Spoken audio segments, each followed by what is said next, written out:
कृष्ण बोले के देवे ना और राज्ये যারা প্রসব করে তাদের কৃষ্ণ প্রেমময় দেহ গঠিত হয়।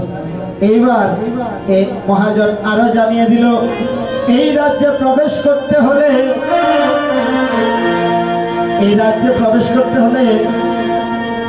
বদনে একটা জয়ধ্বনি করতে হবে।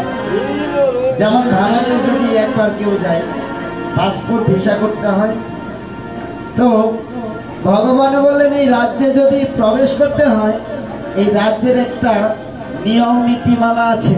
কি আছে? এই রাজ্যে প্রবেশ করতে হলে এই বদনে জয়ধ্বনি করতে হবে।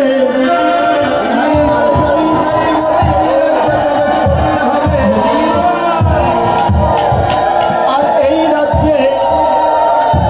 রাজ্যে প্রবেশ করে তারা চির জন্মের মতো ধনী হয়ে যায়।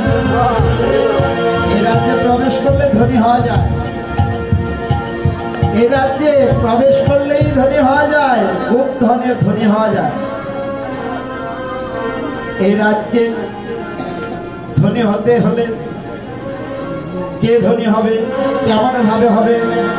যে জন আগে এসে ধুলায় গড়ি যাবে,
কোন ধন? যে ধনে মান এই জাগতিক